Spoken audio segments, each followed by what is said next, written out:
So, good morning. How's everyone feeling? Good? Ready to talk about Green Party? I'm Ian Schlakman. I'm from Baltimore, Maryland. I've been involved with the Green Party for about 5 years now. I've run for every position you could think of: Congress, governor, city council. I've helped other Greens win their race as well. My own good friend, Reverend Annie Chambers, helped her win her RAD delegate race for Baltimore RAD delegate, and she's now one of the few sitting delegates we have in Baltimore City, which is very, very exciting. And the reason I did that was because I actually ran for city council myself in Baltimore City, and I thought, after running for Congress against Dr. Ruppersberger, I said to myself, well, it's going to be easy to run for city council. Turns out that was the year that we found out a city council seat in Baltimore City cost $100,000. And Baltimore City is so corrupt, we don't have a school board. So we looked back, my whole party, Baltimore party, looked back and said, what can we win? Where can we make a win? We can't raise $100,000, not going to happen. Where can we win? And we went back into a little public housing community called Douglas Homes, where there was an older woman who was a Black Panther. She's still, I gotta correct myself, she'll slap me if I call her that. She is still a Black Panther. She never gave up being a Black Panther. She's still fighting for housing rights over there. And basically they denied her having an election to run her little housing authority, public housing area down there for years. And I watched them literally have people against her sitting there in the polling booth, casting votes the other way. Literally, there was someone barking like a dog saying, vote for the other person, and we had to get the Green Party involved. Myself, some of you know them, Kevin Zeese and Margaret Flowers, we came down, we marched into City Hall, and we said, what are you doing? What kind of illegal election practices are these? And that's how we got Reverend Chambers elected. And I tell that story because that's a little bit about me and who I am. The Green Party has got to start winning down-ticket races. That is what I am about in the 2020 election cycle. Now, you might ask, why am I running for president then if I think that? I'll tell you why.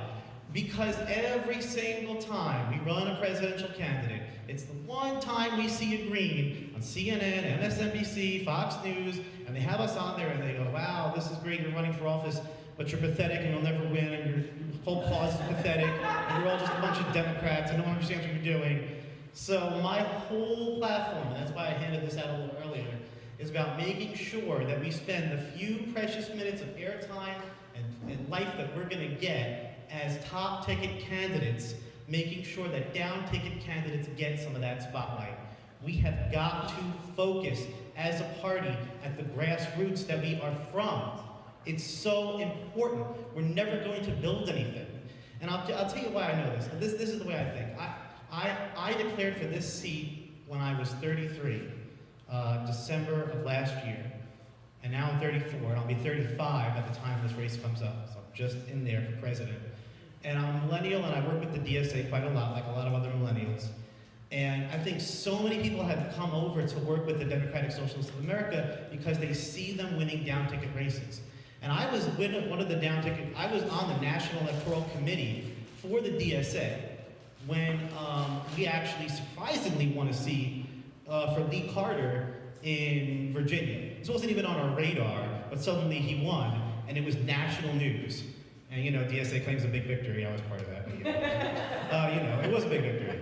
But so I mean, the DSA likes to keep one foot outside the Democratic Party, which is great. I always make sure they endorse the Green. I do what I can to help there. But I think that the reason that people are flocking to that area is because this isn't the kind of socialist revolutionaries in the streets that we're talking about. We've got a lot of those in Baltimore. I'm good friends with those. Whenever there's a police violence or something like that, we are out in the streets. I'm usually with them. They're fantastic to work with. But I think the DSA is a little bit different. People want to see electoral victories. We've got to make sure we can show them that we can do electoral victories down ticket. And so I think the strategy for us as the Green Party has got to be the socialist alternative strategy of electing Kshama Sawant. A national strategy focused on a few winnable races nationally that we focus on, we give press to, we make sure people know about them, we hype them up as much as we possibly can. So how amazing would it be if I go on CNN or something like that and I say, well, yeah, maybe you're right, I'm going to here talk about disarmament, talk about the Green New Deal, talk about this kind of stuff, but I really want you to know about Olivia Faison. Olivia Faison is a winnable race. That's what I'm here to talk about today. And they're going to go, we didn't prep on this. What is this guy talking about? But at least people will know all across the country, send your dollars in for this small little race happening in Pennsylvania. If we had this kind of infrastructure built out already, we could be running down ticket races all across the country. I must say, I do agree with one of the earlier speakers that said we can get 5%, 15%. I mean, heck, if we get 1%, that would be amazing. And frankly, I don't want to fight with the Democrats. That's not what we did in Baltimore, and that's not how we won our seats. This country has a plurality, I think it's called, of people that are not registered of either party. The non-voters and the people that aren't registered Democrat or Republicans is the biggest potential party out there. If you're spending your time arguing with Democrats, you're wasting your time. The time we have to spend is knocking on doors in low-income communities, in working-class areas, in areas that are poor, in areas that don't normally vote, and let them know that we represent you. That's what we did in Douglas Homes in Baltimore City. That's how we got our one seat there. We've got to replicate that all across the country, in rural areas where they're also being ripped out of their homes. Public housing is under attack all over the country, and neither political party is doing anything about this. And us in the Green Party, we can go so much further than the other candidates can in their Democrat and Republican Party, because we could do things like Medicare for all. Fantastic idea. Great idea. Universal health care, great idea. But you're taking the profit motive, you're taking the industry, the insurance industry, out of that whole sector of healthcare. Maybe we do that for housing. No more big housing companies on Wall Street. Get them out of it. Nationalize housing industry. Nationalize public housing. Make sure actually everyone has a right to housing. Maybe do that with agriculture.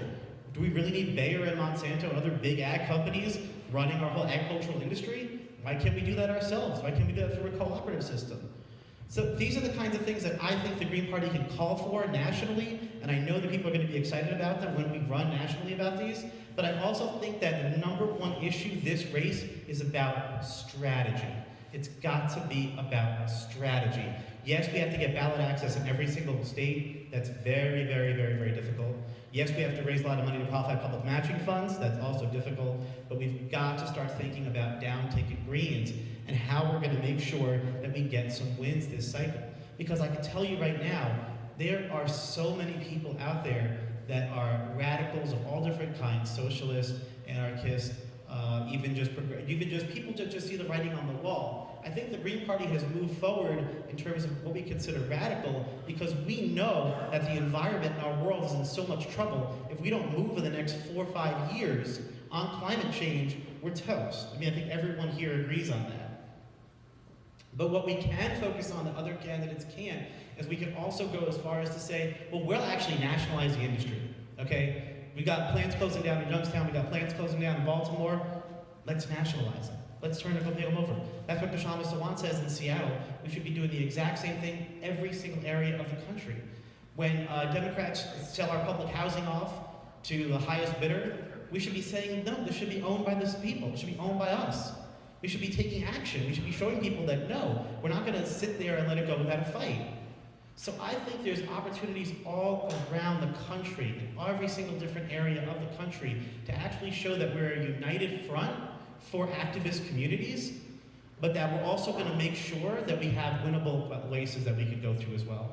We've absolutely got to show that it's time, and this is why I am, I mean, could I do this without running for president? I guess, but I think the most important part is that we've got to take over the National Green Party and say, we have to, as a Green Party, and this is what I plan to do if I win the nomination, we have to find winnable races down-ticket across the country in a fair and equitable manner that everyone agrees to. I mean, heck, the DSA just agreed to support Bernie with a couple of different emails and polls across the whole electorate. It wasn't that hard to do. I'm pretty sure the Green Party could do that as well with a couple of down-ticket candidates. So we've got to come together as a party and be more democratic, more open, have a bigger dialogue with our down-ticket members. You never hear from GPUS talking to the locals one-on-one like that with a survey or something like that. And I think it's also time to say, here's our down-ticket candidates, here's who we're pushing, and finally get them the national attention that they deserve. Because if we don't pick a couple of candidates that can actually win, and then show the world that we have a party. How many people here play like RPGs or like action platformer kind of games? If you're at level 1 out of the gate, do you go fight the end boss? No, you don't do that in the game, you get slaughtered. We've got to farm, we've got to get out there, we've got to grow the party. We've got to make sure people actually know that we're gonna bulk up. We're not gonna win this cycle, we're not gonna win the next cycle, maybe we'll win the previous cycle. I'll just end on this too. You know, the other part of the two-party system that I love to talk about is that, I'll promise that this lesson, is that,